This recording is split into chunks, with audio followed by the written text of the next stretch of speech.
Maranata, Senhor está viniendo, 4 de julho, América de profecia. E me mira outra bestia, da sobissale fora de inteira. E estava tem 2 cachos, maneira lamchi, e estava da papia, maneira dragão.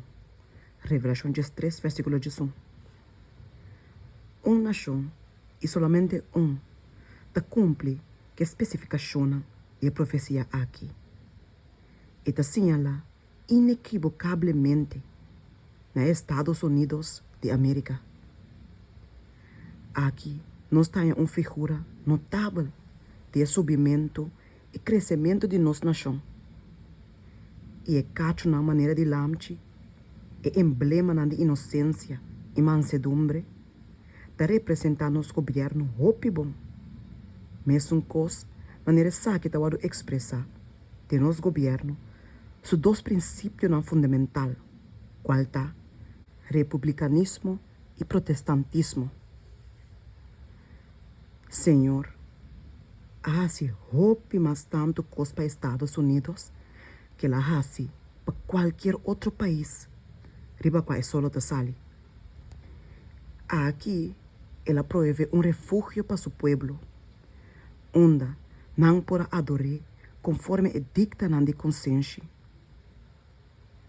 Aqui, cristiandade a progressar em sua pureza. E doutrina que te dá na vida é o único mediador entre Deus e gente, agora sinha livremente.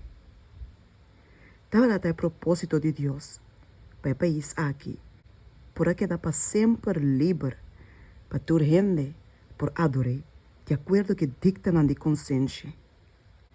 Ela planeia para que sua instituição civil tenha produção extenso por representar a liberdade de privilégio do evangelho. Pero é inimigo de toda justiça. Tem seu mesmo plano e propósito de Deus para o país aqui. Ele introduz atividade que lo iba gente para olvidar que tem Deus.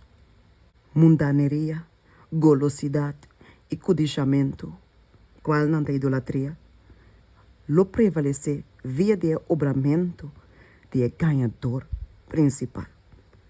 De hora que a lei de Deus, que todo o que te contém, lo vai declarar inválido. Agora mostrar nome que Satanás está mais dilante que nós. A lei de Deus lo vai declarar inválido por meio de agência de Satanás. De nosso país, caminha da broma de liberdade. E liberdade religiosa lo chega a um fim. Ora que nossa nação tem seu concílio legislativo impõe lei para oprimir a consciência de gente enquanto não privilégio religioso, obrigando a observância de já domingo e trazendo poder opressivo para atacar o snango da guarda e verdadeiro sábado de 17 dias, a lei de Deus, dentro do sentido, lo vai declarar inválido e lo vai quebrar. E a apostasia nacional lo vai seguir dor de ruína nacional.